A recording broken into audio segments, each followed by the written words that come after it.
Good afternoon, good evening, बैठिए।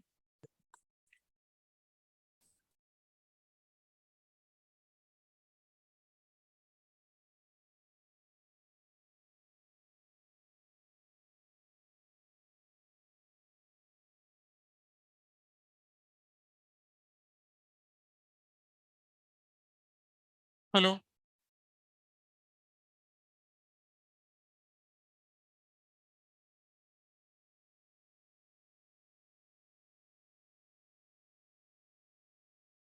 क्या था अपना डिस्कशन? एक डीपीपी और एचसीवी।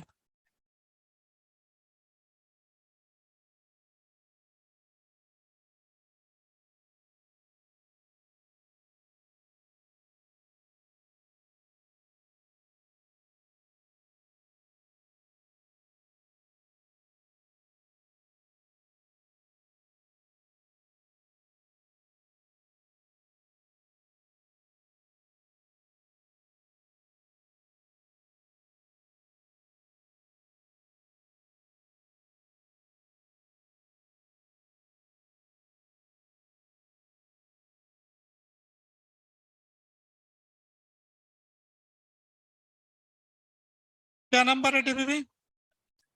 37।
तो 37 के आंसर हो गए।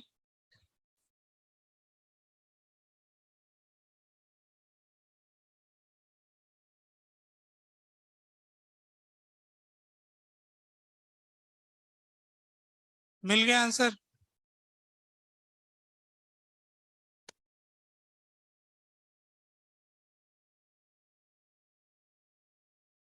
क्वेश्चन नंबर 8 में दिक्कत आ रहा है। 8 क्वेश्चन देखते हैं।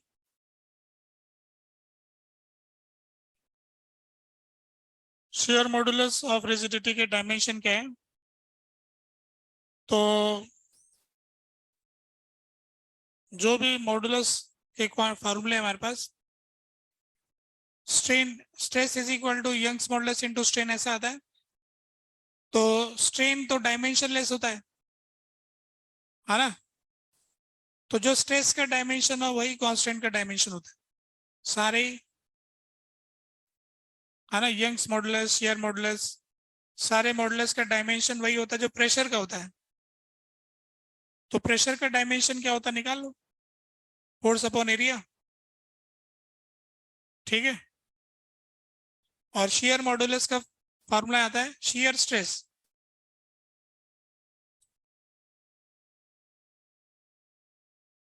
Into phi shear strain, 10 phi या फाई स्मॉल एंगल होता है। तो डायमेंशन लेस हो गया ये तो, जो स्ट्रेस का डायमेंशन है वही इसका डायमेंशन है। और कोई सवाल नहीं? 12 नंबर। एक स्पूल दे रखा है जिसको हॉरिजॉन्टली पुल किया गया, तो सेंटर ऑफ मास किधर जाएगा? तो हम ऐसा करेंगे, जो सबसे नीचे वाला पॉइंट है ना, उसके अबाउट टॉर्क देखेंगे। तो राइट साइड टॉर्क आ जाएगा, तो अल्फा राइट साइड आ जाएगा, तो राइट साइड चला जाएगा।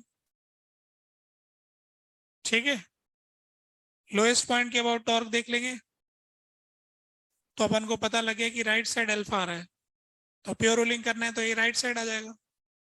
ठीक है ना, हो गया। और 13th question, earth is moving around this sun elliptical orbit, point A पास वाला है, पॉइंट बी दूर वाला है, तो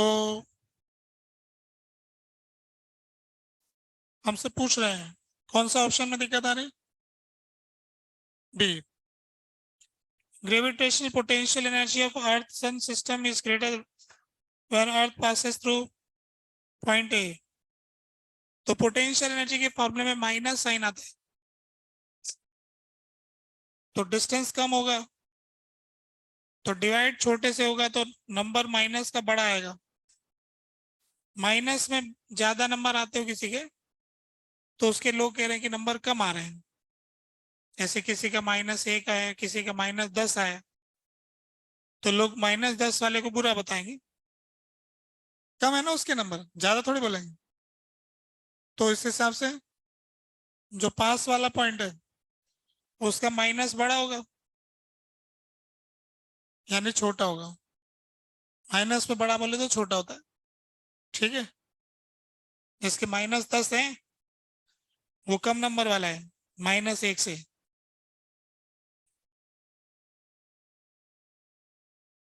हाँ, तो ए का -10 है और बी का -5 है, तो किसका ज्यादा है, तो किसका ग्रेटर है। तो इसमें क्या लिखा हुआ है, ए का ग्रेटर लिखा ना, तो गलत लिखा हुआ है। आंसर में दिया है, मैंने 13 का आंसर सी नहीं लिखा है क्या, डी लिखा है। अब मेरे पास ऊपर पढ़ लेता हूँ, मैंने ऊपर ऊपर आंसर कुछ और लिखा हो आंसर की में।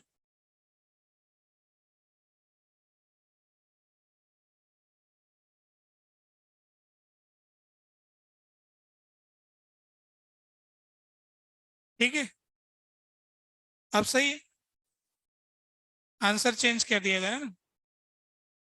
अभी और तो कोई दिक्कत नहीं।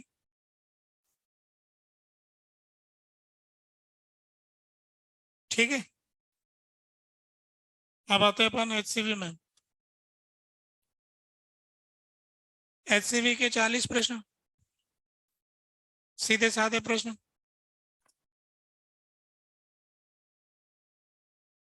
तो बताइए भाई, पहले 10 सवाल में कोई सवाल पूछने हो कि नहीं। 8th नंबर पूछ रहे हो,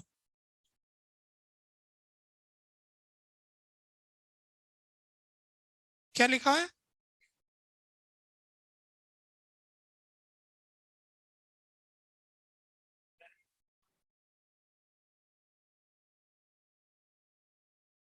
एक मिनट पढ़ता हूं मैं, दिखाना जरा।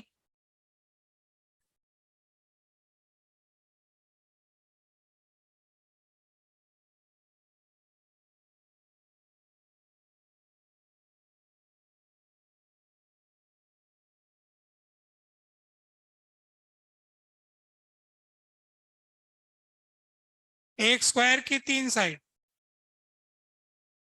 टोटल 4 होती है ना, उसमें से 3 साइड।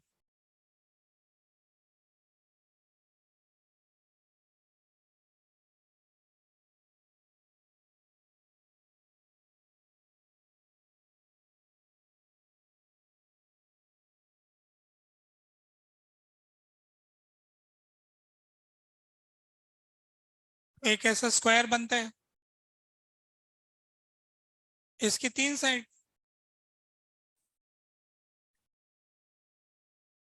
तो क्वेश्चन में लिखा है कि एक स्टील फ्रेम जिसकी टोटल लेंथ इतनी है और 3 साइड स्क्वायर की वो बन जाती है, और फ्री एंड्स जो है 20-40 पे रखा है। यहां से ज्वाइन किया कि नहीं किया, ऐसा बातचीत से तो ये लग रहा है कि नहीं किया है।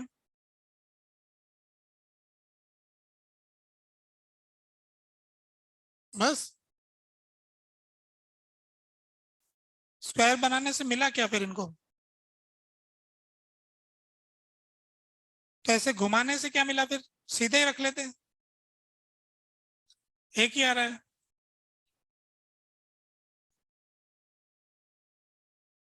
ठीक है, फिर ऐसे आ रहा तो फिर कोई दिक्कत ही नहीं है।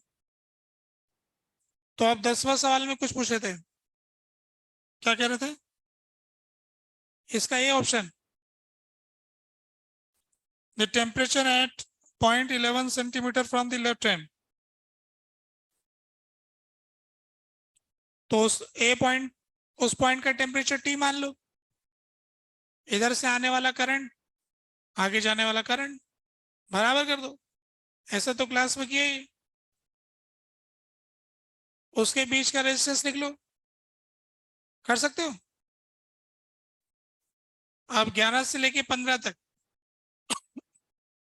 कोई समस्या नहीं है, 13 में समस्या है।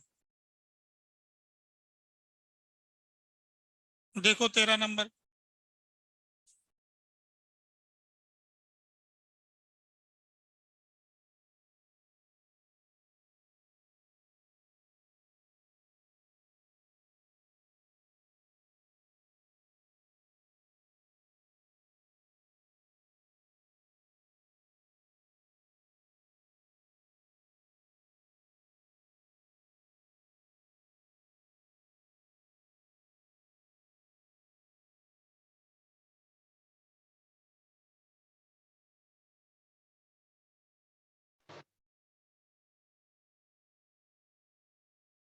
देखो इसमें ये एम मास हमको दे रखा है,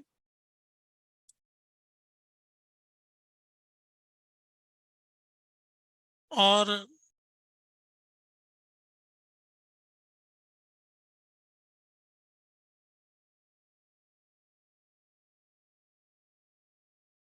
क्वेश्चन में जो जो दे रखा है वो ले लेते हैं हम। वाटर जो है इसका कंटेनर की थिकनेस है 2 मिलीमीटर, वॉल है ना, वॉल की थिकनेस भी दिया है, कंटेनर की वॉल की थिकनेस है 2 मिलीमीटर।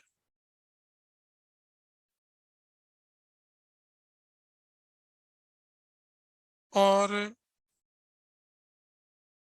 थर्मल कंडक्टिविटी इसका 0.5 दिया हुआ है, के 0.5। The container is kept in melting ice 0 degree, इसके अंदर पानी 0 डिग्री पर है।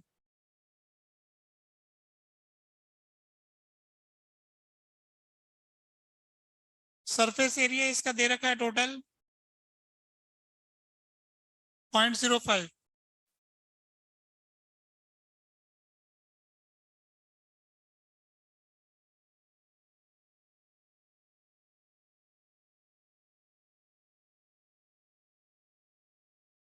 ये कुछ देर बाद में कांस्टेंट वेलोसिटी से चलने लग जाता है।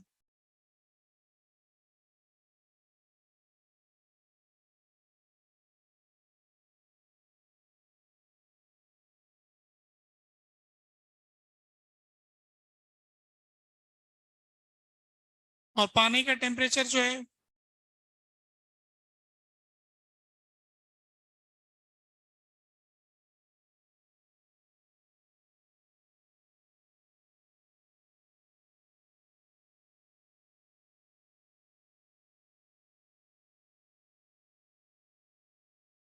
अच्छा देखो ऐसा, ये 0 नहीं है, इसका टेम्परेचर तो 1 डिग्री है, इसके चारों तरफ हमने बर्फ रखा हुआ है, ऐसे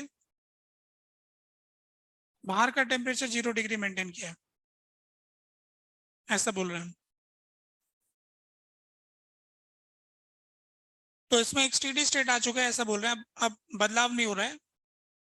तो ये ब्लॉक जो है नीचे कांस्टेंट स्पीड से जा रहा है, और इसका टेम्परेचर 1 डिग्री फिक्स हो गया है, इधर बर्फ है तो बर्फ पिघलती रहेगी, टेम्परेचर 0 डिग्री मेंटेन रहेगा। तो अब देखो होने वाला क्या है, अगर ये नीचे जाएगा तो ग्रेविटेशनल पोटेंशियल एनर्जी खर्च होगी, है ना। तो इसको ग्रेविटेशन फील्ड से एनर्जी मिल रही है mg into v, power of gravitational force. mg/v। तो फील्ड से एनर्जी मिल रही है इसको हर एक सेकेंड में mgv। तो ये टेंशन भी mg के बराबर है। तो ये टेंशन इससे छीन रहा है mgv, mgv जूल पर सेकेंड। तो ग्रेविटेशनल फील्ड ब्लॉक को एनर्जी दे रहा है mgv जूल पर सेकेंड, और ये धागा इससे छीन रहा है mgv जूल पर सेकेंड। ये धागा टेंशन इधर लगा रहा है, तो धागा इस रोटर को दे रहा है mgv जूल पर सेकेंड। तो इससे पानी टकरा रहा है, घूमते हुए के सामने पानी टकरा रहा है। तो ये पानी को दे रहा है mgv जूल पर सेकेंड। तो पानी को जो एनर्जी मिल रही है mgv जूल पर सेकेंड, वही mgv जूल पर सेकेंड हीट में बाहर जा रही है। तो mgv इज इक्वल टू के A delta T upon thickness. ठीक है, क्या पूछ रखा है इन्होंने? एम पूछा है, बाकी सब दिया है। ठीक है, यूनिट्स का ध्यान रखना। तो इस तरह से ये सवाल हो गया। आप बताइए 16 से 20 तक कोई दिक्कत नहीं है, और 21 से 25 तक भी कोई दिक्कत नहीं है। 26 में दिक्कत है, 26 देख लेते हैं।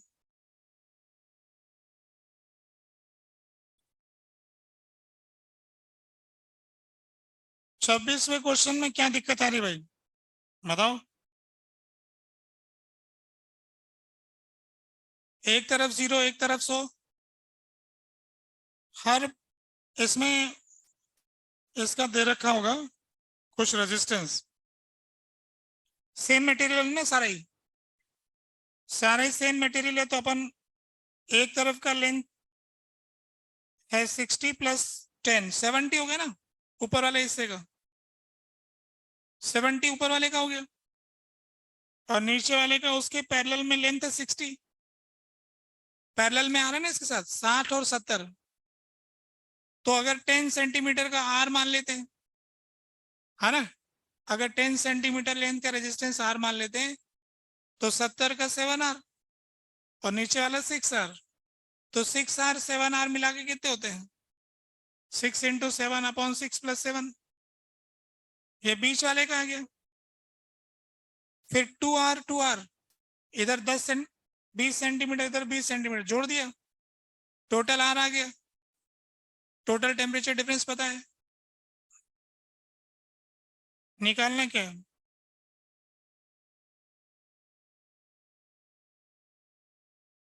Calculate the amount of heat flowing per second through cross section if the wire is bent.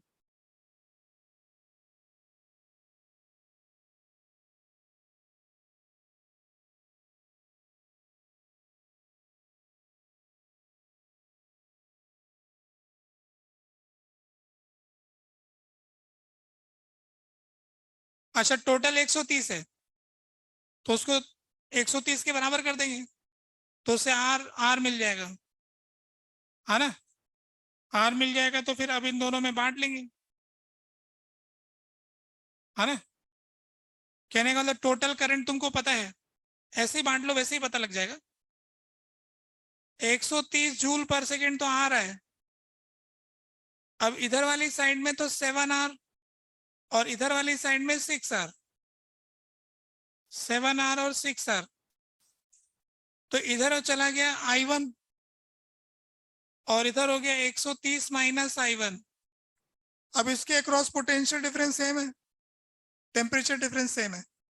तो I1 into 7R 130 minus I1 equal to 6 into 6R। I1 निकाल लो।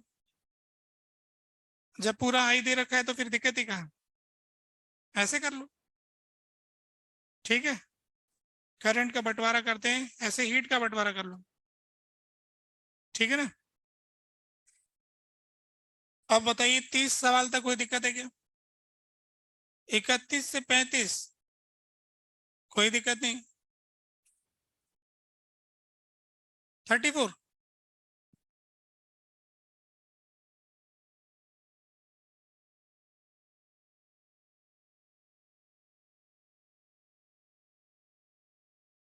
क्वेश्चन नंबर 34 में एक रॉड दे रखी है जिसका नेग्लिजिबल हीट कैपेसिटी है, length इसका 20 centimetre है, cross section area thermal conductivity दे रखी है, एक तरफ का टेम्परेचर 0 डिग्री और दूसरे एंड का लीनियरली इंक्रीज कर रहा है 0 से 60। तो एक तरफ का टेम्परेचर तो हमने ले लिया 0 डिग्री है और दूसरी तरफ का टेम्परेचर 60 हो गया। मिनट के हिसाब से देखो तो आ रहा है क्या? 10 मिनट में 60 हो रहा है।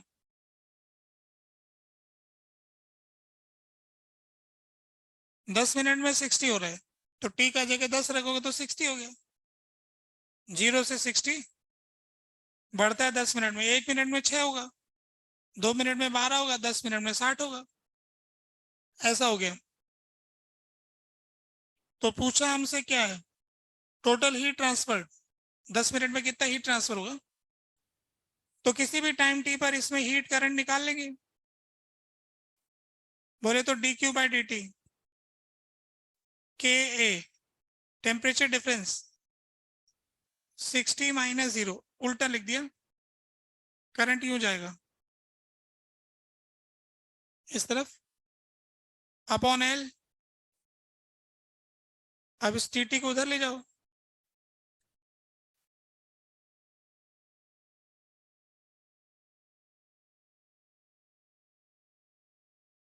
जीरो से 10 मिनट। यूनिट चेंज करनी है तो चेंज कर लेना, सेकेंडों में कन्वर्ट कर लेना मिनटों को। ठीक है। अब 36 से 40 में 38 38 पूछ रहे हैं। 38 बताए थे।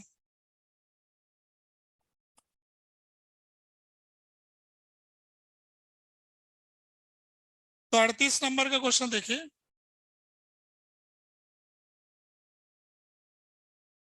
मोनोएटॉमिक गैस दे रखा है n मोल, इनिशियल टेम्परेचर T0 है और एक सिलेंड्रिकल वेसल में है, लाइट पिस्टन है उस पर।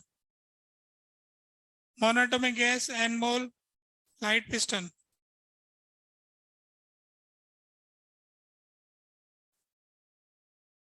ऐसा हमको दिया है।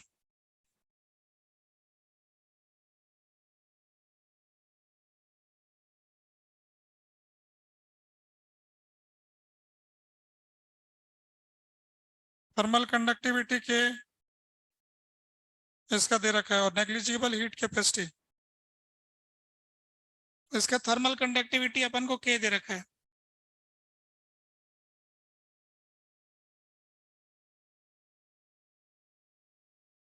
The whole system is thermally insulated.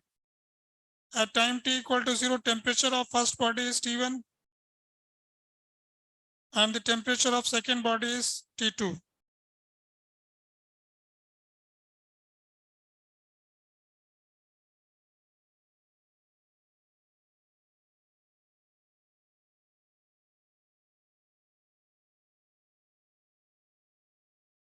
यहां से दे रखा थोड़ा, इसकी थिकनेस है x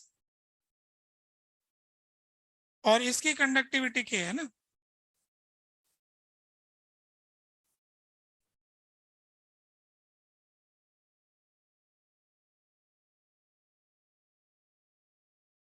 अंदर का प्रेशर P0 है, temperature of surrounding is greater, surrounding का टेम्परेचर Ts और इसका प्रेशर P0।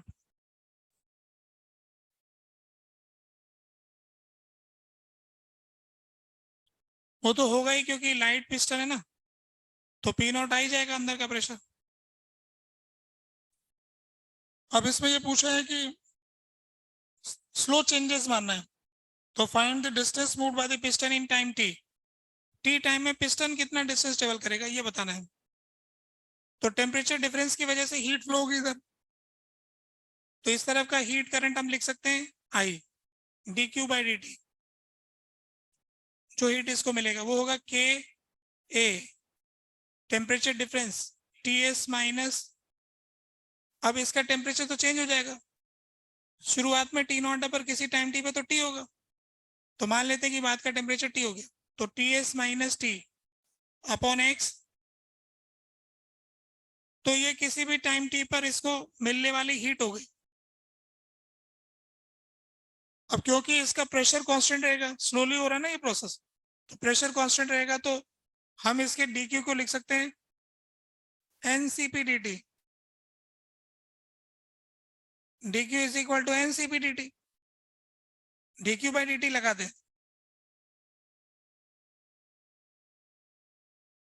तो इसको इधर लेके आ जाएंगे N C P D T by D T K A T S minus T upon X. अब यहां से temperature as a function of time मिल जाएगा, ठीक है। अब टेम्परेचर आपको मिल चुका है, तो अब आपके पास PV is equal to NRT होता है, तो पी फिक्स है P naught DV NR D T, तो डीवी को लिख सकते हैं ए इंटू इसका डिस्प्लेसमेंट डी एस।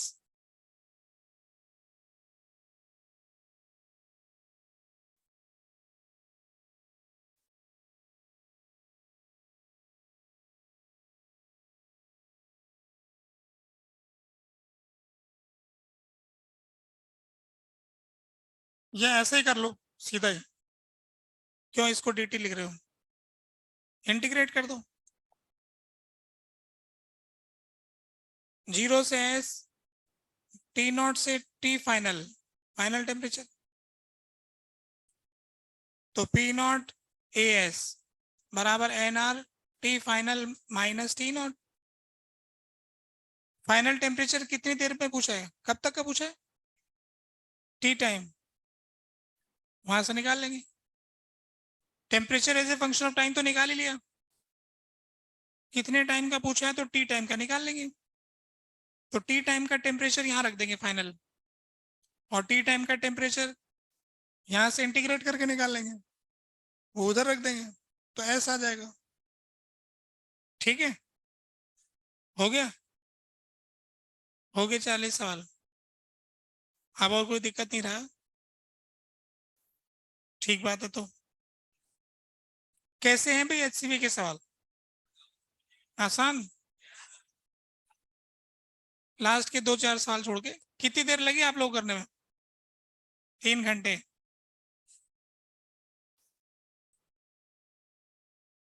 अब ये बताओ कि कितने विद्यार्थियों ने किए सवाल, इतने सारे लोग। अब बाकी लोगों को अपन को थैंक यू बोलना है भाई, thank you dear students, dear friends.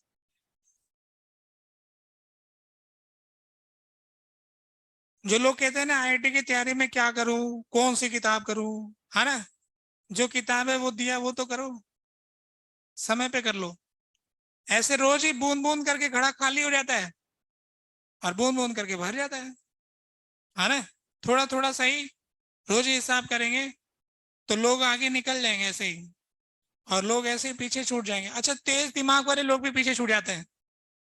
ये हिस्ट्री है कि जो होने में बहुत होशियार दिखते थे, ऐसा लगता था ये तो बहुत अच्छा है, इसका दिमाग भी तेज है, भोले लोग तो पहुंच गए हैं, वो तेज लोग गलियों में घूमते रह गए हैं, सारी चालाकी धरी रह गई, होमवर्क करते नहीं थे, फॉर्मूले याद नहीं हुए।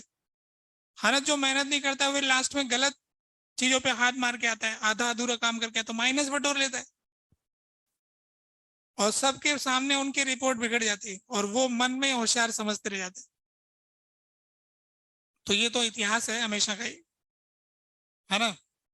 मेहनत करने वालों ने तेज दिमाग वालों को हराया है। निषेध लाहौटी तेज दिमाग वाला था, 5th ranker. 2nd ranker Shubham मेहनती लड़का था। दिमाग कितने तेज क्यों ना, मेहनत करने वाला ही जीता है, अभी तक पास हिस्ट्री बताती है। तो अभी आगे बढ़ते हैं अपन। अपनी क्लास में थोड़ा सा रह गया था हीट ट्रांसफर, उसे खत्म करते हैं। तो पिछली क्लास में हमने न्यूटन्स लॉ ऑफ कूलिंग पर एक सवाल कर लिया था, 15 मिनट 10 मिनट 14 मिनट ऐसा कुछ हो गया था। अब एक नियम और रह गया, वो और बताए थे।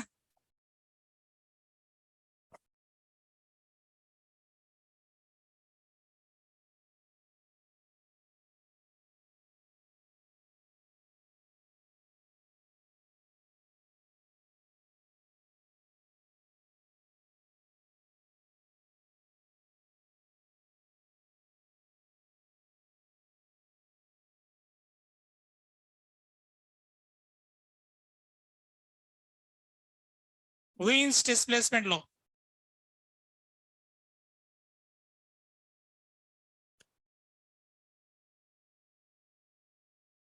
तो रेडिएशन के नाम पे टोटल एक ही फार्मूला है, एनर्जी रेडिएटेड पर second, sigma e a t की पावर 4। दूसरा किरचॉफ्स लॉ, ई बराबर ए। ये कोई फार्मूला नहीं है, ये ऐसे रट गया, बराबर ही होता है।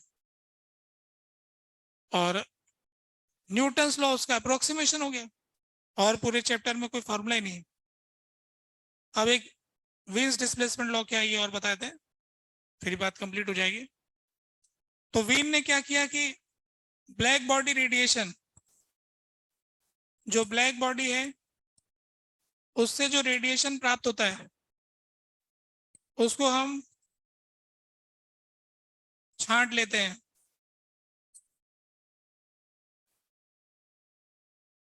इस बॉडी से जो रेडिएशन होता है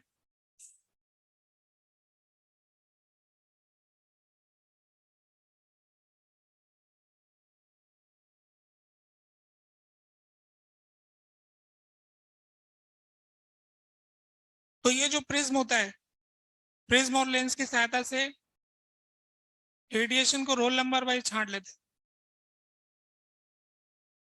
जिसका वेवलेंथ सबसे छोटा होता है उसको कहते हैं कि तुम नीचे जाओ। देखो इससे जो रेडिएशन आती है वो तो हर तरफ हर तरह की वेवलेंथ आती है, बहुत सारी वेवलेंथ आती है। उनको पैरेलल करके, फिर पैरेलल को अलग अलग एंगल से मोड़ करके, फिर अलग अलग एंगल से मोड़ने वालों को अलग अलग जगह इकट्ठा करके स्क्रीन पे छांट लेते हैं। तो ये जो स्पेक्ट्रम बनाने का तरीका है, ये वो तरीका है। तो वस्तु से आने वाली रेडिएशन को छांट लेना, छांट करके हमने देखा कि टोटल एनर्जी हमें इतनी मिल रही थी, वो किस में बटी हुई थी, कौन कौन सी वेवलेंथ की एनर्जी कितनी थी। तो अपन ने अभी हिसाब लगाया D Q E by D T. तो D Q by D T मान लो 500 जूल आ गया पर सेकेंड, 1 सेकेंड में 500 जूल मिल रहा है।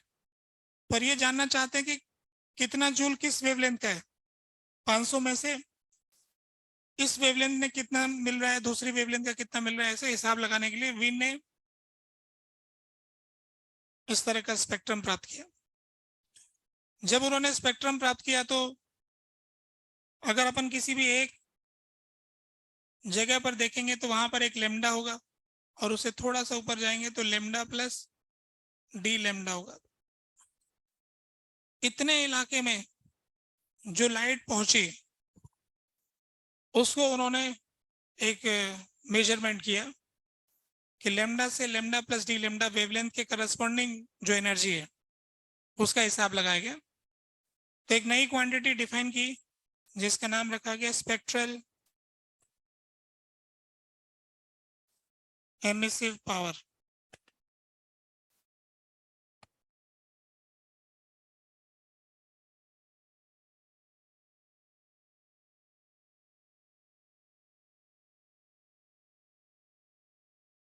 स्पेक्ट्रल एमिसिव पावर क्या डिफाइन किया,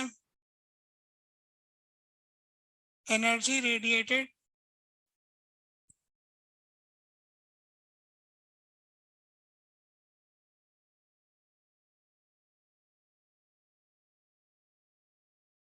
पर सेकेंड पर यूनिट एरिया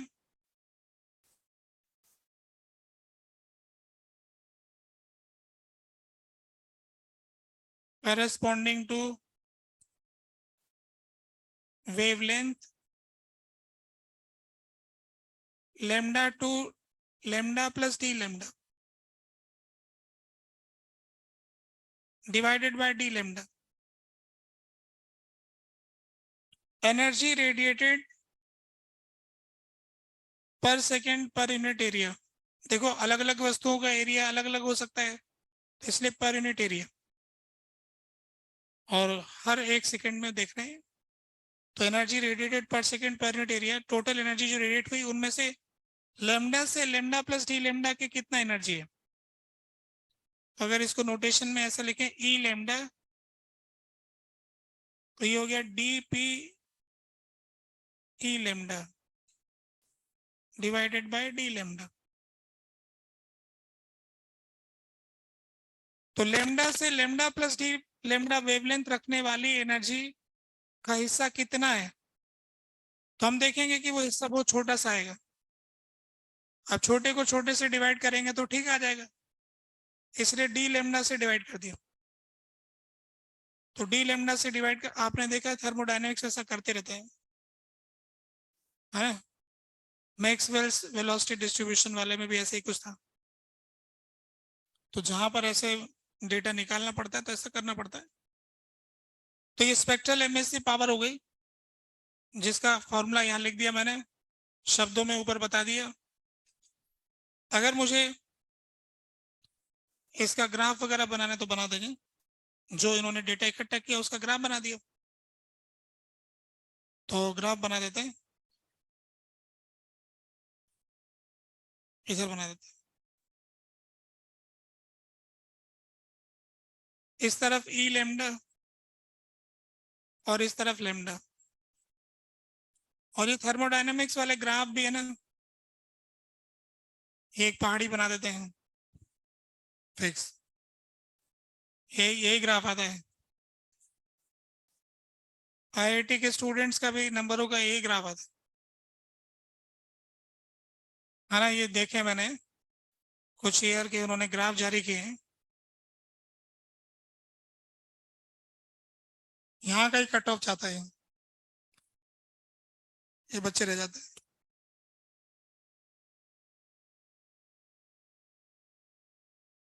जहाँ पे कट ऑफ की लाइन खींचती है उसके आसपास ज्यादा नंबर ऑफ स्टूडेंट्स होते हैं, एक नंबर इधर होते 2-3 हजार इधर उधर हो जाते हैं।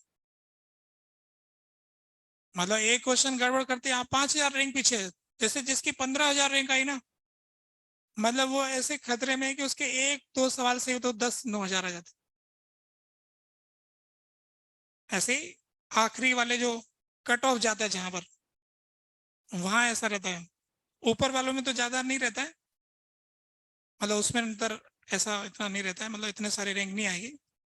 पर जहां सेलेक्ट होते हैं लास्ट वाले, वहीं का फर्क पड़ता है, वहीं का। तो ये थैंक यू इसी बात का तो बोल रहे रोज अपन, जो लोग होमवर्क नहीं कर रहे हैं उनको हम जो थैंक यू, वो उन्हीं में से वही लोग तो रहेंगे आपके दोस्त लोग ऐसे पीछे जाने वाले।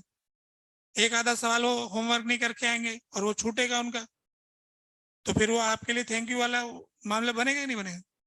आप उसमें अंदर आ जाएंगे जो होमवर्क कर रहे हैं। तो ये जो ग्राफ है, ये अपन ने इस तरफ spectral emissive power versus lambda wavelength ऐसा बनाया।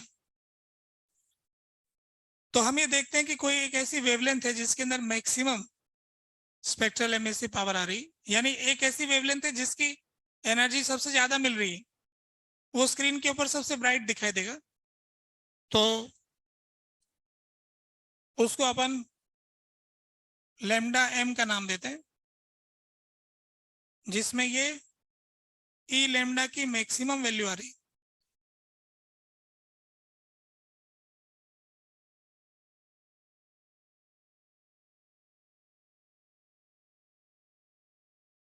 ये किसी भी टेम्परेचर टी पे ऐसा है। अगर आप इसका टेम्परेचर चेंज करोगे तो ग्राफ शिफ्ट हो जाएगा। तो अगर मैं इसका एरिया निकालूं तो एरिया होता है इंटीग्रल y dx, और y है यहाँ पर ई लेमडा, और x है डी लेमडा, और ई लेमडा है D P E lambda upon D lambda into D lambda. तो डी पी ई, तो ये आ जाएगा एमएससी पावर। तो इसका एरिया आता है एमएससी पावर, वो होता है सिग्मा इंटू टी की पावर 4। तो इस हरे कर्व के नीचे आने वाला एरिया होता है एमएससी पावर, और इसकी वैल्यू सिग्मा इंटू टी की पावर 4। यानी अगर टेम्परेचर डबल कर देंगे तो एरिया 16 गुना हो जाएगा। अच्छा ठीक है, डबल करने से 16 गुना हो गया। जैसे 30 डिग्री सेल्सियस था और 60 डिग्री कर दिया तो क्या होगा? 30 डिग्री सेल्सियस से 60 डिग्री कर दिया तो क्या होगा? 16 गुना नहीं होगा, केल्विन में कन्वर्ट करना पड़ेगा ना 30 60 को। तो डबल थोड़ी हुआ फिर। ऐसे एग्जाम में धोखा देने में मदद करते हैं। हम सोचते रहते हैं कि नंबर कहाँ काटे, भोले को पकड़े हम। उसने रटा कि डबल करने से डबल 16 गुना होता है, डबल हम सेंटीग्रेड में कर देते हैं, भूल जाते हैं केल्विन में करना था, फिर माइनस मिल जाता। ऐसे एग्जाम के क्वेश्चन में कुछ ऐसी बात रहती है हमेशा। बच्चा तो सोचता है कि वो मैं ऐसे मुझसे भूल हो गया, सिली मिस्टेक ये वो।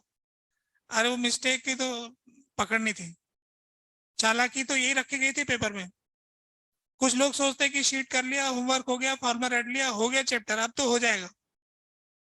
उतने से नहीं होता है, उसके आगे सवाल उतने तक तो एग्जामिनर को भी पता है। जैसे मुझे भी, जो आप जान रहे हो मुझे पता है। अब मैं सवाल, अब आप भी जानते हो मैं भी जानता हूँ, अब मैं आपको फंसाने के लिए सवाल बनाऊंगा, सवाल पहेली नुमा होगा। तो अब मैं उसमें कुछ ऐसे उलझन डालने की प्रयास करूंगा कि जिससे आपको दिक्कत आ जाए। वो जो उलझन वाली बात पे जो लोग सोच लेके आते हैं, वो वहां पर अपन एग्जाम की तैयारी हो रही है, और इसलिए कहते हैं पेपर देना चाहिए, उसी में कुछ उलझाने वाली बात मिल जाती है और ढूंढ ढूंढ के उनको अलग कर लो, है ना। तो यहाँ से एरिया तो टी की पावर 4 आ गया, है ना। अब मैं टेम्परेचर बढ़ा दूंगा तो ये ग्राफ तो ऊंचा चढ़ जाएगा, चढ़ा देते हैं ऊपर ऐसे, टी डैश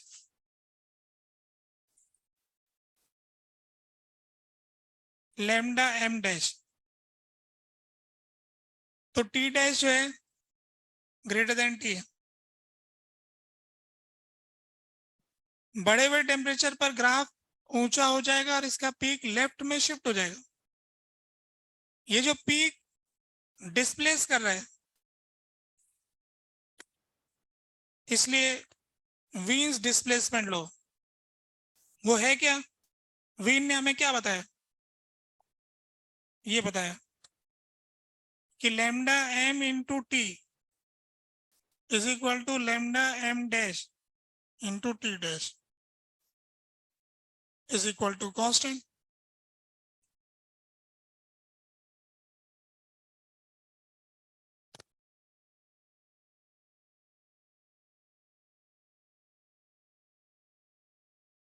ठीक है,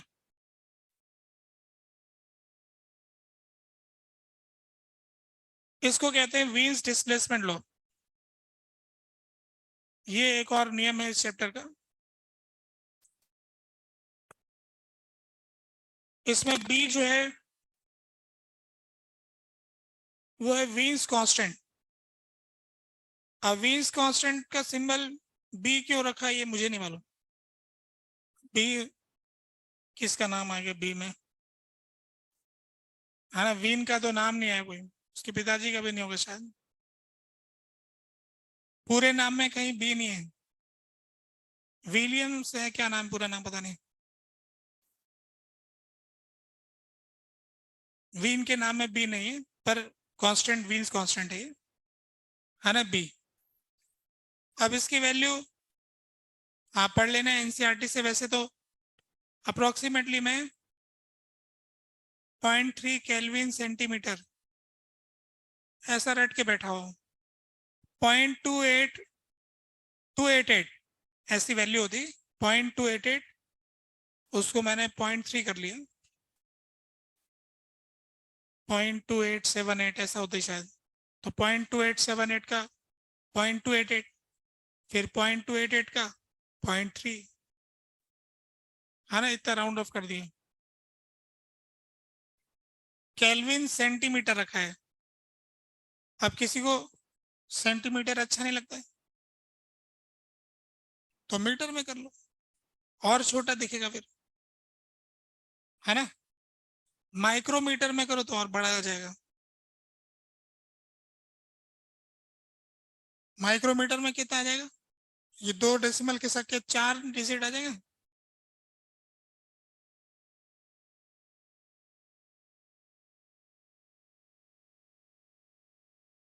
इसको 4 नंबर के आगे किसका दूं तो माइक्रोमीटर बन जाएगा ना।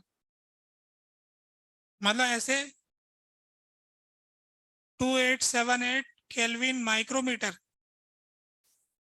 ऐसा 2878 ऐसा पूरा हो जाएगा। ठीक है, इतना बहुत है हमारे लिए, तो इसकी जरूरत ही नहीं पड़ती, इधर वाले से काम चलाते हैं। तो यहां से ये पता लग गया है कि अगर मुझे लेमडा पता है तो lambda is proportional to 1/t, यह है ना लेमडा एम। तो वीन्स डिस्प्लेसमेंट लॉ इतना कीमती क्यों है? कीमती इस तरह से है कि आप है ना किसी का भी टेम्परेचर दूर से पता कर लोगे। आपके पास स्पेक्ट्रम की डिवाइस होगी, जो भी लाइट उससे आ रही है उसका पीक लेमडा पता करेंगे, इसमें पुट कर देंगे, उसका टेम्परेचर पता लग जाएगा। तो किसी भी बॉडी का टेम्परेचर दूर से बता सकते हैं हम। तो वीन्स डिस्प्लेसमेंट लॉ का इस्तेमाल किया जाता है टेम्परेचर मेजरमेंट में। जब हम दूर से किसी स्टार का टेम्परेचर नापना चाहते हैं कि ये जो तारा दिख रहा है इसका टेम्परेचर क्या है, कैसे नापेंगे बताओ भाई?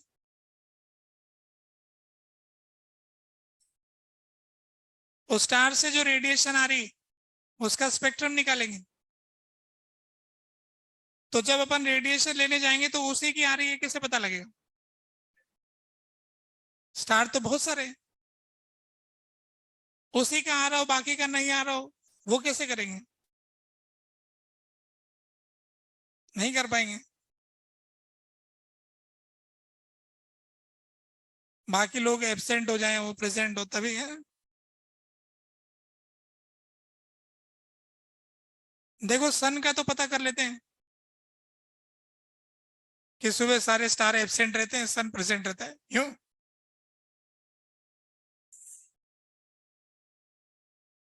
रात को सन एब्सेंट रहता है क्योंकि सन की लाइट ज्यादा है, वो तो उसका तो हो ही जाएगा। बाकी स्टार्स का पता करने में पता नहीं कैसे करते हो कि सवाल तो कठिन हो गए तो, है ना। पर अगर अपन को मिल जाए तो इससे निकाल सकते हैं। ठीक है। फर्नेस वगैरह में ज्यादा कहीं आग लग रही है तो दूर से टेम्परेचर नापना पड़ रहा है, वहां तक नहीं जा पा रहे हैं तो रेडिएशन इकट्ठा करके टेम्परेचर बता देंगे। ठीक है। तो ये वीन्स डिस्प्लेसमेंट लॉ के बारे में बात हो गई। कुछ पूछना चाहते हैं? हाँ, ये उन्होंने लिखा था ब्लैक बॉडी के लिए, और हम तो नॉर्मल बॉडी के लिए लगा देंगे, है ना। हम इतने कायदे कानून, हाँ नियम तो ब्लैक बॉडी के लिए बताया गया है, पर हम लगा देते हैं नॉर्मल बॉडी के लिए। बहुत सारी बातें हीट ट्रांसफर की जो हमने बताई नहीं, छुपाई है, आगे पढ़ेंगे इंजीनियरिंग में कहीं, है ना। बेसिक बेसिक बात बता दी जो काम की है हमारे, ठीक है ना। तो ये बात पूरी हो गई यहाँ पर। एक सवाल और कर लेते हैं, बस खत्म। एक सवाल मेडिकल के एग्जाम में है, वो कर लेते हैं आपसे।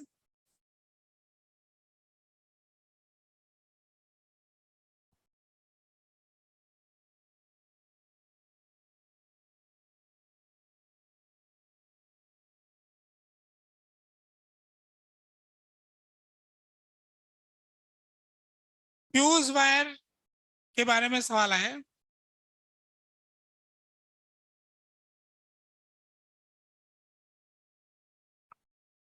सवाल ये था कि फ्यूज वायर का रेडियस और उसका मैक्सिमम करंट में क्या प्रोपोर्शनलिटी होती है। ऑप्शन, इसमें गुजरने वाला जो करंट है उसकी मैक्सिमम वैल्यू, क्योंकि फ्यूज वायर अपन को एक करंट की लिमिट बताता है कि घर में इससे ज्यादा करंट नहीं जाना चाहिए, तो फ्यूज वायर से उड़ जाएगा। तो मैक्सिमम करंट और इसकी रेडियस के साथ क्या प्रोपोर्शनलिटी है। तो which relation is correct.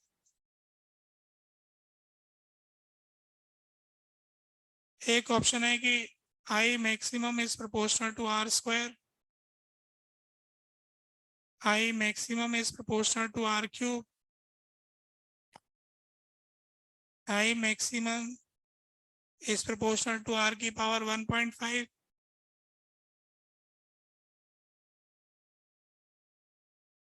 none of these।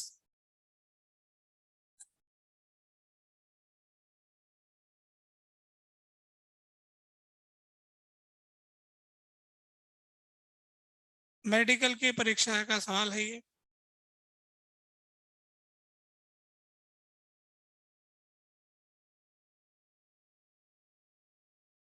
अच्छा, मेडिकल के एग्जाम में है ना 45 क्वेश्चन आते हैं 1 घंटे में करने के लिए।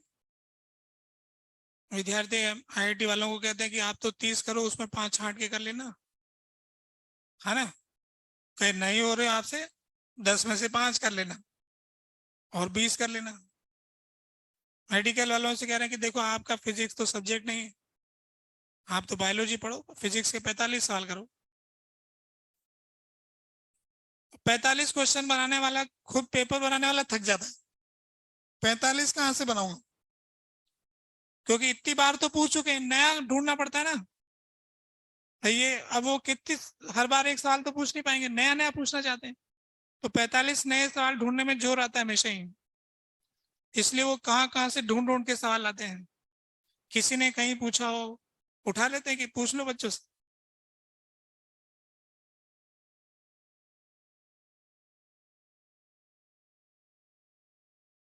अपन ने ग्रेविटेशन का जो ब्लैक होल वाला सवाल था, वो मेडिकल में पूछा गया सवाल है। वो जो क्वेश्चन पूछा था मैंने आपसे, अर्थ को का रेडियस कितना होगा। अच्छा, न्यूमेरिकल वैल्यू था पेपर में कि 1 सेंटीमीटर, 1 मिलीमीटर, 10 सेंटीमीटर, ऐसे करके 4 चॉइस दिया था और सवाल छोटा सा ही था।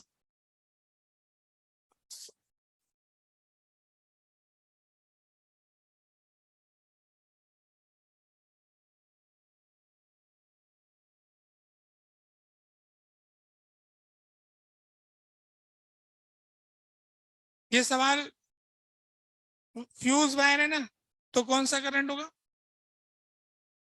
घर में जो करंट आता है ना वो वाला है।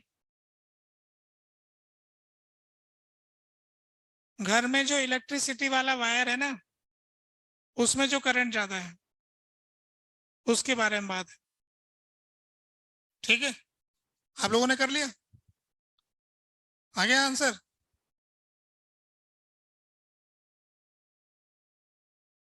ए किस किस का आ रहा है। ए तुम्हारा आ रहा है, तुम्हारा आ रहा है, 3 4 लोगों का आ रहा है भाई। बी किस किस का आ रहा है। सी किस किस का आ रहा है। और डी किस किस का आ रहा है। तुम लोगों को डी आ रहा है, इनमें से है नहीं, क्या चाहते तुम। इनवर्सली प्रोपोर्शनल, आर की पावर -1। अच्छा, तुम्हारा ये कहना है कि ज्यादा करंट भेजना हो तो वायर और पतला कर दें, जैसे पहले 10 एम्पियर जाता था, अब तुम कह रहे हो कि 100 भेजना है तो और पतला तार भेजो, ये कह रहे हो?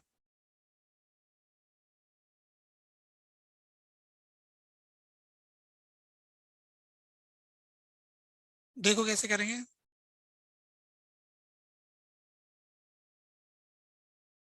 मान लो ये फ्यूज वायर है, तो फ्यूज वायर में जब करंट जाता है तो उसमें हीट पैदा होती है I²R के फॉर्मूले से, rate of heat generation I²R।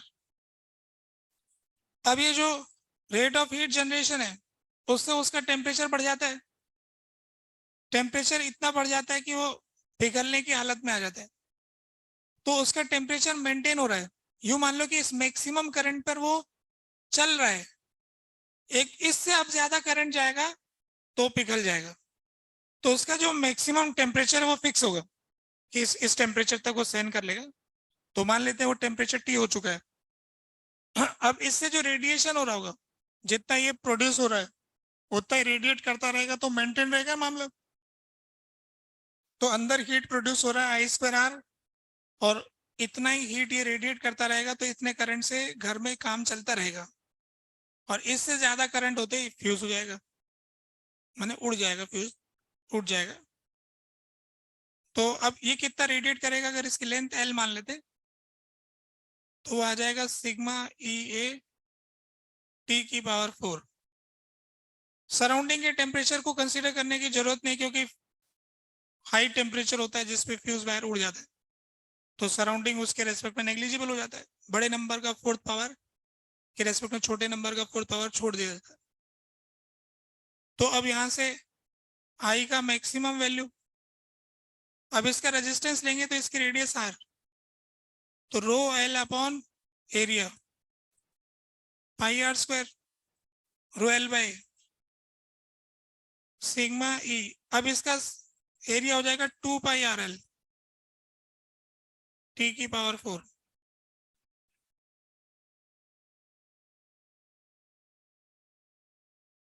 I का स्क्वायर,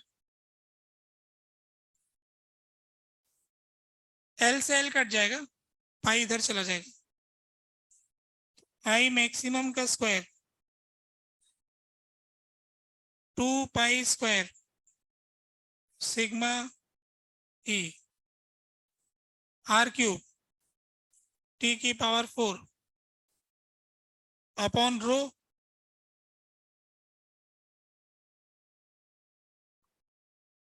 R⁴ 3/2।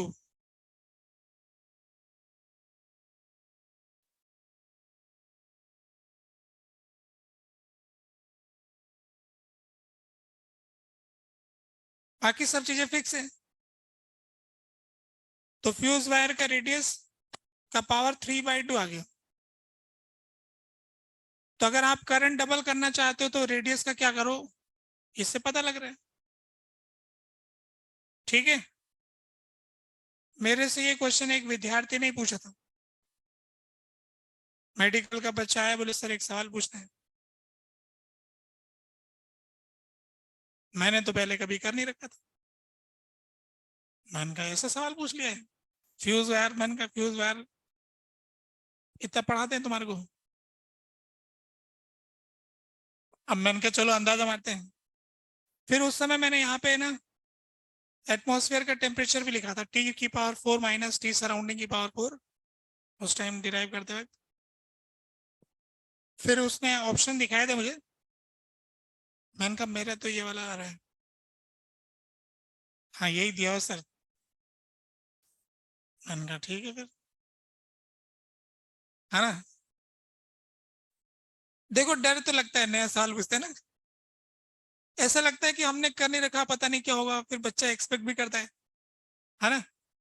पर मैंने इसको है ना देखा, हर बार हो जाता है ये, रूल पकड़ लो फिजिक्स के, तभी नहीं होगा जब कोई सवाल ही नहीं समझ में आएगा, सवाल का मतलब उल्टा निकाल लेंगे।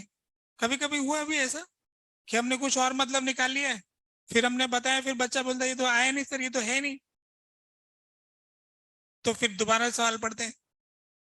और कभी कभी उस समय पकड़ में नहीं आती बात, उस बच्चे के सामने ध्यान से पढ़ नहीं पाते, फिर बाद में पकड़ में आते, अच्छा अरे वहां तो ये लाइन लिखा हुआ था, फिर उसके हिसाब से चेंज होता है। तो विद्यार्थी को ये सब चालाकी क्या है कि इसलिए बहुत सारे सवाल अटेम्प्ट करने चाहिए, हमारे पास नॉलेज होने के बावजूद भी उस समय इस्तेमाल कर पाए, ये भी इंपॉर्टेंट होता है। बैट्समैन को उस जल्दी से ही शॉट का फैसला करना पड़ता है, बॉल आएगी, वो सोच रहा है कि मैं इधर शॉट मारूंगा, तो बॉल निकल गई, टाइम पे करना पड़ता है, तो प्रैक्टिस से आता है, टाइमिंग प्रैक्टिस से आती है, इसलिए ज्यादा सवाल कर लेने चाहिए। कुछ कहना चाहते हो? पर सेकेंड नहीं है ना वो, हाँ वो एनर्जी रेडिएटेड भी पर सेकेंड है, और ये भी आ रहा है।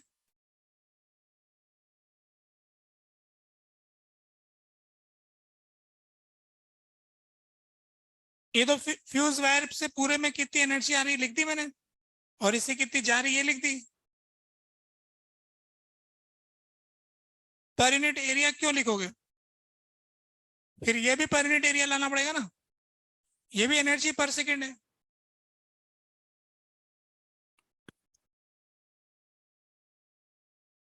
तो इस तरह से और क्वेश्चन आईआईटी ने जो पूछे हैं, अगर आप उसका हिसाब लगाओगे एडवांस वाले पेपर में, तो उन्होंने ज्यादातर क्वेश्चन में ऐसा कोशिश किया है, रेडिएशन प्लस कंडक्शन दोनों फॉर्मूले लग जाएं।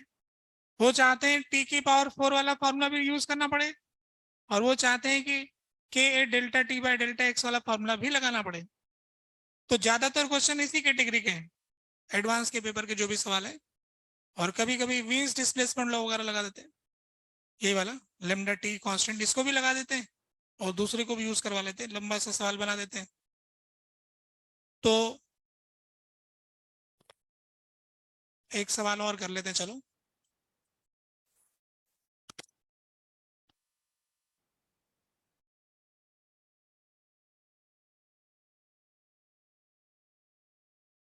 इसका टेम्परेचर है टी नॉट,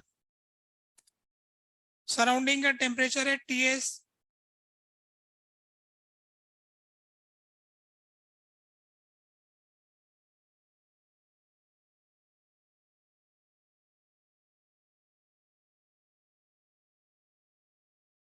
इसका टेम्परेचर फिक्स है,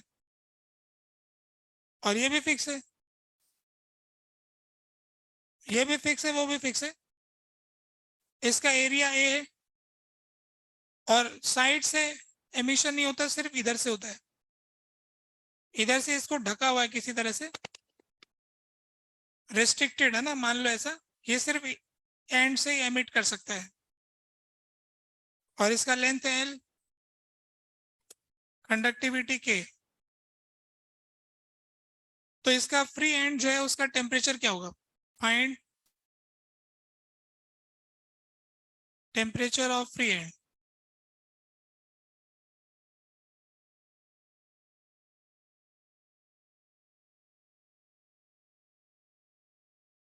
छोटा सा ही सवाल है।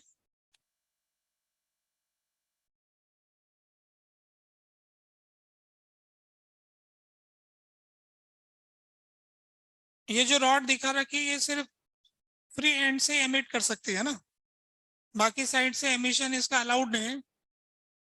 अब ये कैसे नहीं है ये मालूम नहीं, बस बता दिया कि नहीं है।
हो गया ना, सबने लिख लिया? आप देखो कैसे करेंगे। मान लेते हैं कि सैंड का टेम्परेचर टी होगा, तो अगर ये टेम्परेचर फिक्स हो चुका है तो इधर से जो हीट आएगा वही यहां से नुकसान में जाएगा। तो उस हिसाब से इधर से इधर जाने वाला हीट तो आप लिख सकते हो के ए t naught minus T upon l is equal to जो यहां से रेडिएट करेगा तो सिग्मा ई ए टी की पावर 4 माइनस टी एस की पावर 4। अब ये टी सॉल्व करते फिरो तो मुझे मालूम है कि ये टी सॉल्व नहीं होगा।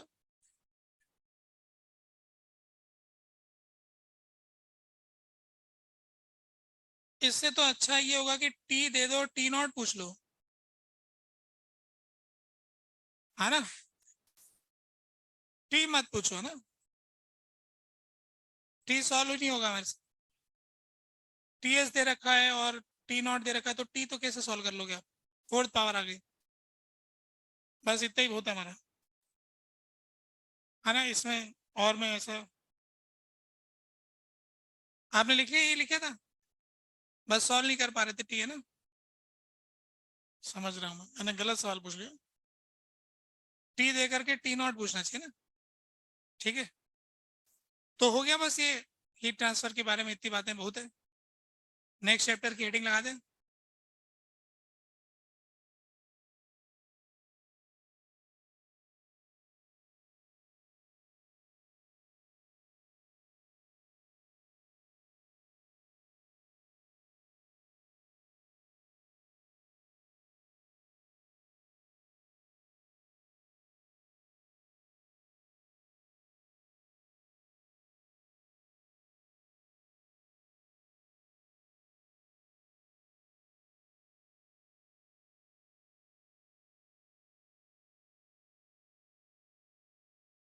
कैपेसिटर,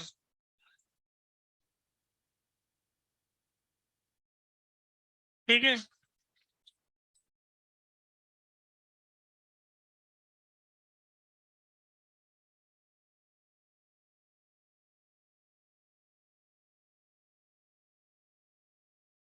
तो जो कैपेसिटर चैप्टर है ये वैसे ही जैसे न्यूटन्स लॉ पढ़ने के बाद फ्रिक्शन चैप्टर। ये जो करंट इलेक्ट्रिसिटी है 12वीं का न्यूटन्स लॉ है, ये जिससे छूट गया उसकी सजा उसको 12वीं में मिल जाती है, ऑप्टिक्स की नहीं मिलती है। जिसका छूट गया उसको कुछ घाटा हो ही नहीं रहा है, बस वो चैप्टर ही छूट गया बस, बाकी किसी चैप्टर में कोई घाटा नहीं हो रहा है। पर ये जो करंट वाला छूटा है ना उसका आपने हीट ट्रांसफर में थोड़ा बहुत दिख ही रहा घाटा, फिर इसमें और घाटा दिखेगा, आगे और भी मिलेगा, है ना? और जिसका करंट इलेक्ट्रिसिटी बढ़िया हो गया केसीएल केवीएल, फिर उसका प्रॉफिट ही प्रॉफिट है, ये उसका प्रॉफिट वाला चैप्टर है। बिल्कुल भी जोर जबरदस्ती नहीं, सीधा केसीएल केवीएल, दो डेफिनेशन, हर सवाल हो जाएगी, है ना? तो उस सेंस में बढ़िया चैप्टर है ये। तो कैपेसिटर के बारे में पहला पॉइंट कहना चाहता हूं, capacitor is similar to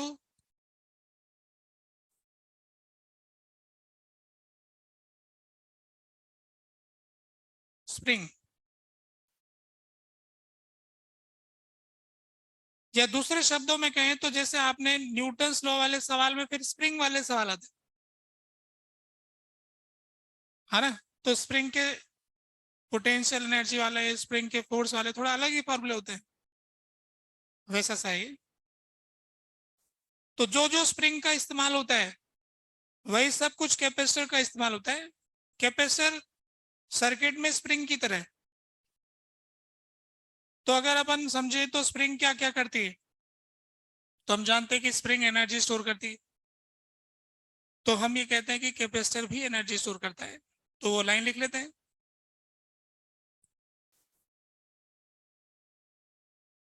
capacitor stores energy in form of electric field.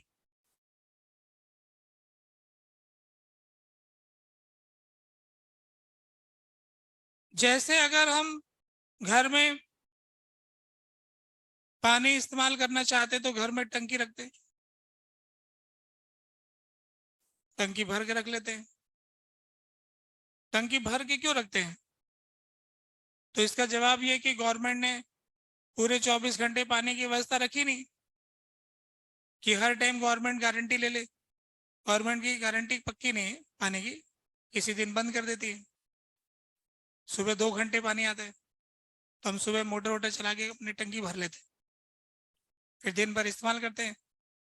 जिस दिन टंकी बंद करने की, आज तो नल नहीं आएगा, कल 2 दिन नल नहीं आएगा, अखबार में आया था। लोग पहले से ही टंकियां वंकियां भर भरा के रखते हैं, कम पानी इस्तेमाल करते हैं। तो जिससे पानी को अपन इस्तेमाल करते हैं तो उसको एक बार स्टोर करके रख लेते हैं, जब चाहे तब इस्तेमाल करते हैं। जितना इस्तेमाल करते जाते हैं उतना पानी का लेवल गिरता जाता है, कम होता जाता है।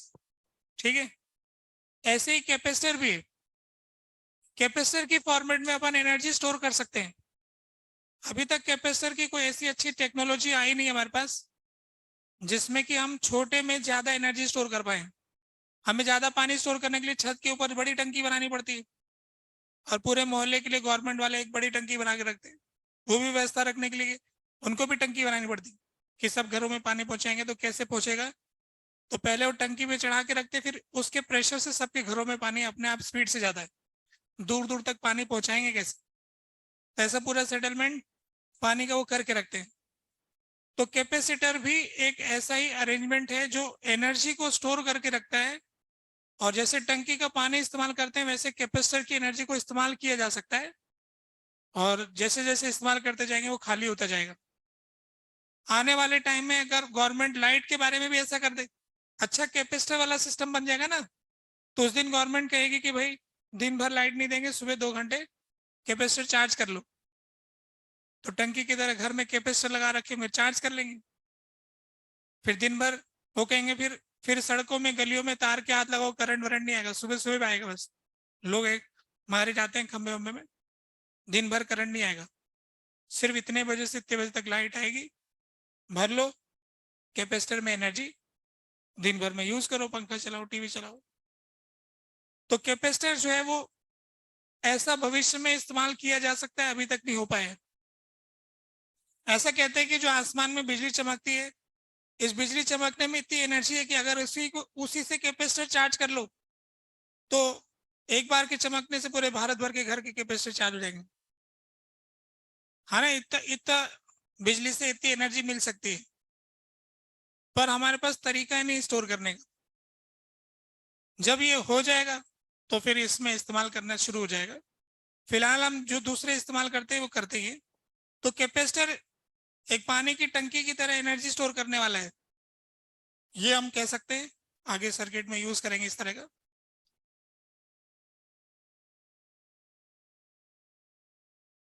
स्प्रिंग के और आपको इस्तेमाल में आपको याद दिलाऊं तो जैसे अपन कहते हैं कि स्प्रिंग जो होता है, जैसे मान लो साइकिल की सीट के नीचे इस्तेमाल होता है हर एक में, कि अगर वो नहीं लगाएंगे,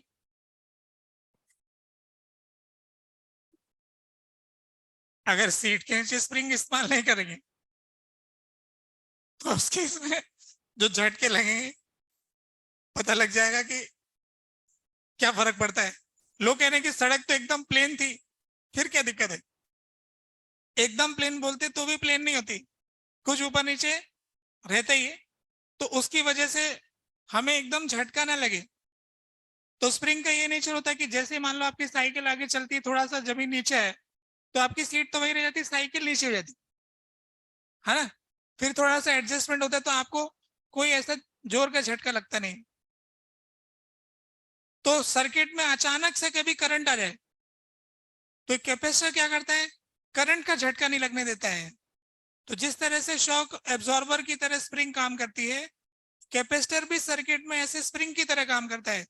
कभी अचानक से करंट आए तो कैपेसिटर सारा वजन सहन कर लेता है, खुद चार्ज हो जाता है और वोल्टेज खा जाता है, दूसरों को बचा लेता है, दूसरों में अचानक से कुछ ज्यादा होने नहीं देता है, मतलब सामना करने लग जाता है। तो इसकी वजह से कैपेसिटर का उपयोग बिल्कुल स्प्रिंग जैसा उपयोग दिखता है। और जैसे कैपेसिटर का उपयोग में मैं आपको बताऊं, आपने स्प्रिंग का उपयोग देखा था वेव चैप्टर में कि साइन वेव पैदा होती, स्प्रिंग से ब्लॉक को लटका के धागा बांध देते हैं, ब्लॉक ऐसे ऑसिलेट करता है तो उससे स्ट्रिंग में साइन वेव बन जाती है।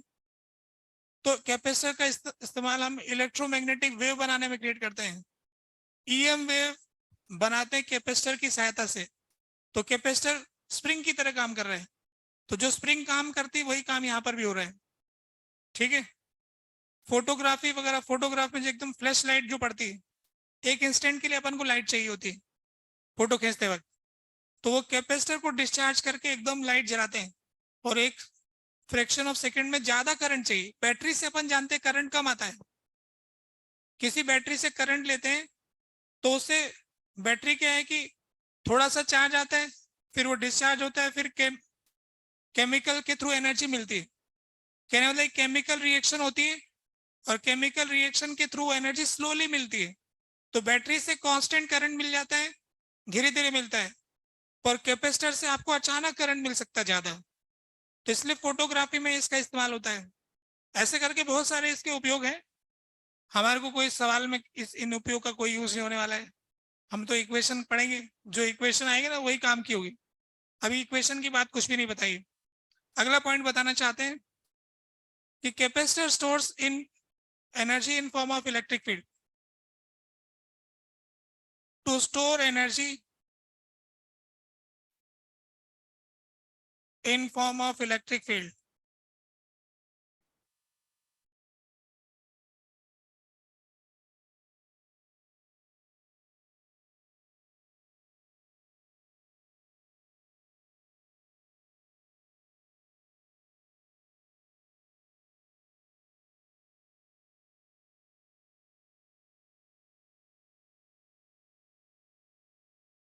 हम ये जानते हैं कि कैपेसिटर जो है इलेक्ट्रिक फील्ड की फॉर्म में एनर्जी स्टोर करना चाहता है। चाहता क्या करता है? तो अगर आप कोई कैपेसिटर बनाना चाहते हो तो कैसे बनाएंगे? तो हमको ये करना पड़ेगा कि ऐसा कोई सब्सटेंस लाना पड़ेगा जिसपे चार्ज रख सकते हैं, क्योंकि इलेक्ट्रिक फील्ड तो चार्ज से ही बनता है। इलेक्ट्रिक फील्ड के बारे में हम जानते हैं, क्या जानते हैं कि पॉजिटिव चार्ज से शुरू होता है और नेगेटिव चार्ज पे खत्म होता है। इलेक्ट्रिक फील्ड जो है एक धागे की तरह है, जिसका एक एंड पॉजिटिव चार्ज से जुड़ा होगा और दूसरा एंड नेगेटिव चार्ज से जुड़ा होगा। तो जब ये पॉजिटिव और नेगेटिव चार्ज एक ही घर में रहते हैं, जहां पॉजिटिव वहीं नेगेटिव, तो ये धागा दिखता नहीं है। इस प्लस माइनस को दूर करते हैं ना, तो बीच में इलेक्ट्रिक फील्ड का धागा दिख जाता है। प्लस माइनस एक जगह है तो धागे बंद हैं, यूं करेंगे तो ऐसे धागे खुल जाएंगे। धागे पूरे दिखाऊं, ये लो,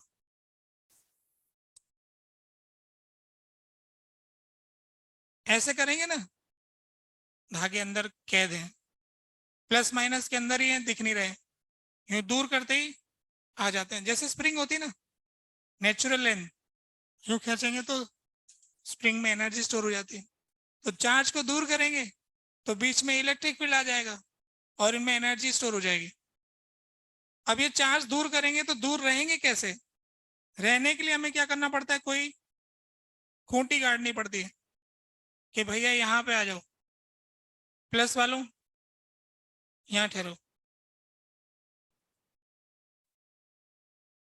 माइनस वालों तुम इधर आ जाओ। तो कहना ये चाहते हैं कि जो कैपेसिटर है वो एक ऐसा अरेंजमेंट है जो चार्ज को स्टोर करता है, जिसकी वजह से उनके बीच में इलेक्ट्रिक फील्ड स्टोर होता है, और इलेक्ट्रिक फील्ड स्टोर होता है तो एनर्जी स्टोर हो जाती है। तो एक ऐसा अरेंजमेंट जो चार्जेस को स्टोर करके इलेक्ट्रिक फील्ड की फॉर्म में एनर्जी को स्टोर करता है, वो कैपेसिटर है।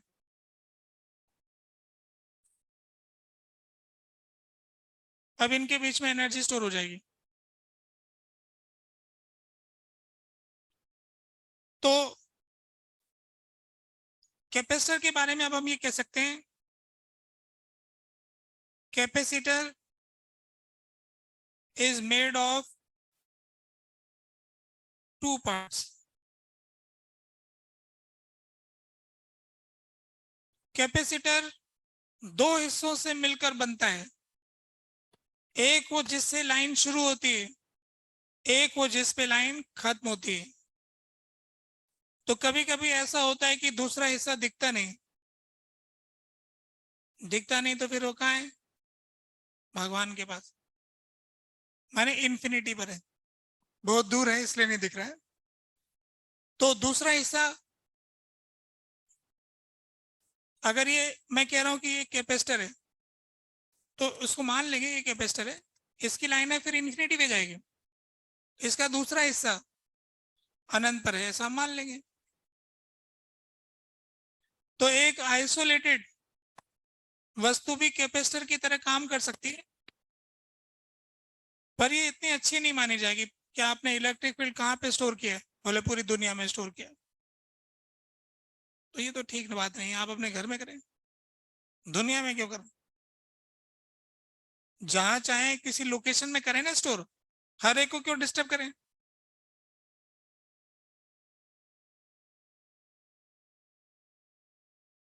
दूसरों को डिस्टर्ब नहीं करना चाहिए, है ना।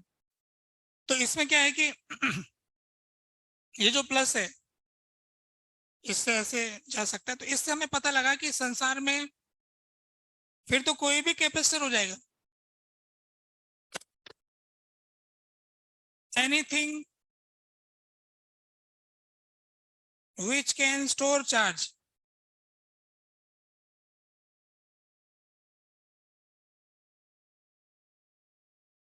Can act like capacitor. हम जानते हैं कि सभी वस्तुओं का एक आदत है चार्ज को स्टोर करने का। हर मैटर अगल बगल में चार्ज घूम रहा होगा तो उसको बुला लेता है, इधर उधर क्यों घूम रहा है, इधर आ जा, यहाँ रहो अच्छी जगह, क्या दिक्कत। तो चार्ज चला ही जाता है, खाली अकेला चार्ज रह नहीं पाता है, किसी न किसी मैटर के साथ जुड़ जाता है ना। तो ये जो पॉजिटिव चार्ज नेगेटिव चार्ज, अपन ने कहा कि संसार का प्रत्येक पदार्थ चार्ज को धारण करता है। ये पेन जो है, इसको चार्ज दे सकते हैं, ले लेगा चार्ज, इसको क्या दिक्कत। तो पेन भी कैपेसिटर है। पंखे को दे दो, पंखा भी कैपेसिटर है। अब पर ऐसा कैपेसिटर, अकेले को कैपेसिटर बनाओगे तो फिर दूसरा हिस्सा इंफिनिटी पे चला जाएगा, लोग इसे अच्छा नहीं मानते। ठीक है, अपन क्या करते, दो पंखे ले लेते, है ना। फिर दूसरा एक चक्कर ये भी पड़ता है कि अगर मान लो इसको कैपेसिटर बनाया, तो लोग कहेंगे इसको चार्ज दो, फिर बोले मैं कहाँ से लाऊं चार्ज, चार्ज मेरे पास है नहीं। तो फिर कहीं से उठा के लाना पड़ता है, तो दूसरा हिस्सा तो वो बन ही जाएगा। चार्ज किसी के पास क्रिएट करने की क्षमता तो है नहीं, कहीं से उठा पटक करनी पड़ेगी, कहीं से छीन के लाना पड़ेगा। तो किसी वस्तु से छीनेंगे ना, तो उसमें माइनस का हो जाएगा, और इस पे देंगे तो इसका प्लस का हो जाएगा। छीन तो माइनस पाते हैं जनरली, इलेक्ट्रॉन छीनेंगे, अपन ऐसा मान रहे हैं कि प्लस लेके आ रहे हैं। तो प्लस छीन करके लाए, इसको दिया, तो यहाँ से लाइन शुरू हो गई, वहां खत्म हो गई। तो जिससे भी छीन के लाएंगे वो दूसरा हिस्सा हो जाएगा। तो इनडायरेक्टली दो तो बनेंगे बनेंगे। यानी आप चार्ज क्रिएट नहीं कर सकते हो, चार्ज ट्रांसफर कर सकते हो। तो जिनके बीच चार्ज को ट्रांसफर करोगे, इलेक्ट्रिक फील्ड लाइंस उनके बीच में बन जाएगी, और उनसे कैपेसिटर बन जाएगा। तो संसार में किसी भी वस्तु का कैपेसिटर बनाया जा सकता है, क्योंकि हर एक वस्तु चार्ज लेने के लिए तैयार है। ठीक है, हर एक कैपेसिटर है, हर चीज कैपेसिटर बन गई। अब हर एक चीज में कैपेसिटर आ गया, पर हर एक चीज को कैपेसिटर बनाते नहीं हम। क्यों नहीं बनाते हैं वो अगली बात बताते हैं। अब ये जो पेन है, अगर मान लो इसको हमने कैपेसिटर बना दिया, तो ये कहेगा कि ठीक है मुझे कैपेसिटर बनाया तो चार्ज दो मुझे। तो हम ढूंढ के लाएंगे कहीं इन्फिनिटी से, ला के इसको दे देंगे। अब इसको चार्ज हमने दे दिया ना, वापस मांगेंगे तो देने से मना कर देगा। ये प्लास्टिक वाली चीज जो होती है ना, इसमें चार्ज चिपक जाता है तो ऐसे उखाड़ना मुश्किल हो जाता है, झटकता ही नहीं है, तार से जोड़ते तो निकलता नहीं है, अंदर ही खो जाता है, कहाँ चला गया, ऐसे ढूंढना पड़ता है। बोले तो बेकार है, इसमें क्या स्टोर कर दिया, यूज ही नहीं हो रहा है ना। ऐसी कोई चीज जिसका इस्तेमाल नहीं ना कर पाए तो फिर कोई काम की नहीं रहती। तो नॉन कंडक्टिंग सब्सटेंस को दिया हुआ चार्ज उस पर चिपक जाता है, उससे लेना देना मुश्किल हो जाता है ना। जिससे लेना देना मुश्किल हो जाता है फिर उसको लेते देते नहीं। तो फिर हम सोचते हैं कि कंडक्टर बढ़िया होता है, लेना भी आसान देना भी आसान। तो कंडक्टर से चार्ज उठाना आसान, चार्ज पहुंचाना आसान, वापस मिलना आसान। इसलिए जो भी कैपेसिटर होते हैं वो कंडक्टिंग पार्ट से बनते हैं। It is easy to store and transfer charge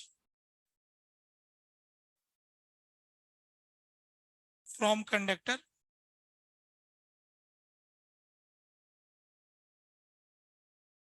so two parts of capacitor,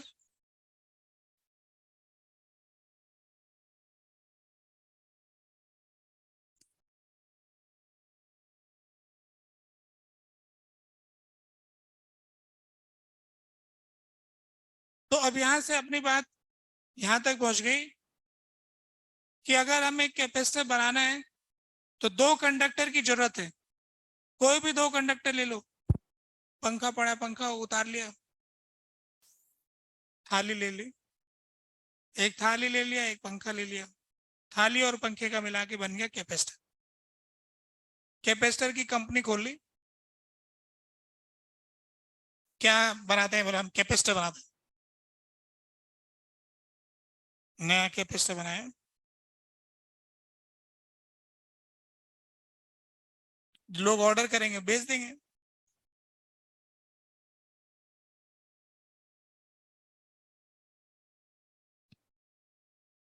ये थाली चम्मच वगैरह बेचेंगे,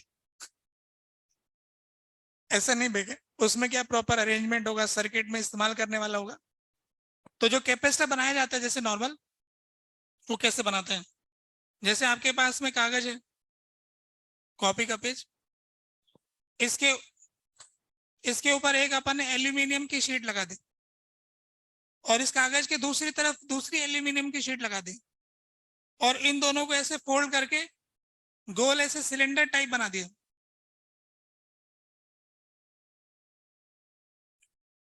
अब इसके अंदर जो है, इसके अंदर वाली साइड एक एल्यूमिनियम की शीट है और इसके बाहर वाली साइड भी एक एल्यूमिनियम की शीट है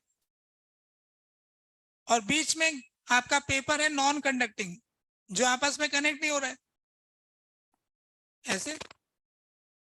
अब आपने क्या किया, एक टर्मिनल इससे निकाल लिया, एक टर्मिनल इसको निकाल लिया, बन गया कैपेसिटर।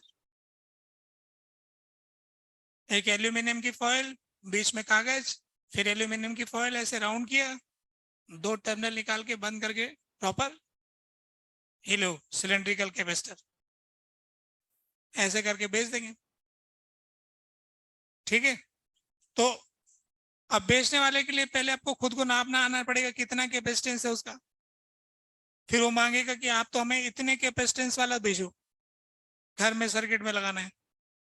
तो फिर आपको प्रॉपर बना करके फिर गवर्नमेंट के रूल्स रेगुलेशन लगेंगे कि कैपेसिटर के रूल्स क्या हैं, फिर वैसी फैक्ट्री बनानी पड़ेगी, वैसे अरेंजमेंट होंगे, फिर अपनी फैक्ट्री बन जाएगी कैपेसिटर की, ऐसे बना बना के बेच देंगे।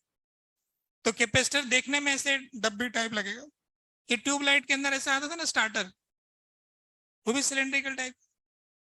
हाँ ना, एक बार स्टार्ट करने में काम आता है, उसको चार्ज कर लिया तो अचानक ज्यादा करंट चाहिए होता स्टार्टिंग में, तो स्टार्टर के थ्रू कैपेसिटर डिस्चार्ज होकर के एक बार ट्यूबलाइट को ऑन कर देता है, फिर ऑन होने के बाद ट्यूबलाइट चलती रहती। तो ऐसा कैपेसिटर का उपयोग होता था पहले। ठीक है। तो कैपेसिटर क्या होता है इतनी बात पे रोक देते हैं आज। होमवर्क करने के लिए आप लोगों के पास क्या है बताओ।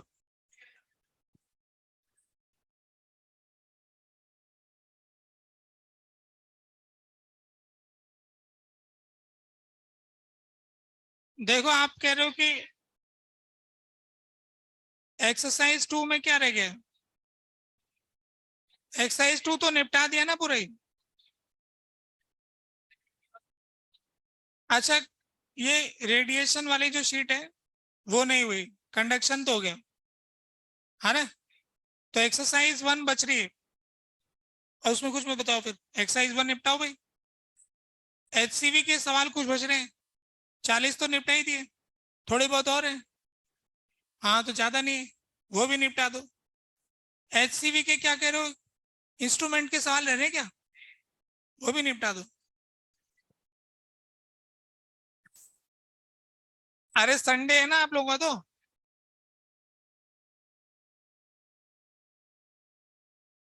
कोई टेस्ट वेस्ट नहीं है, छुट्टी एकदम। अच्छा डीपीपी चाहते, ठीक।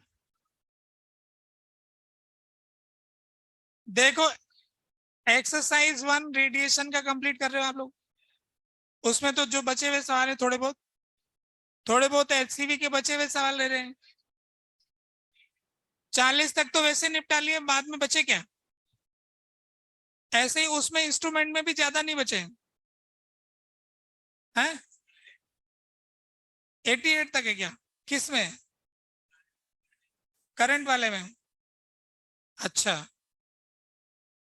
तो कर लोगे इतने तो। चलो डीपीपी नहीं रखते हैं, ठीक है, फाइनल। डीपीपी वाला काम नहीं रखेंगे, सिर्फ एचसीवी और शीट का बस, ठीक है। हाँ डीपीपी मत करना है ना, एचसीवी का कर लेना और शीट का कर लेना।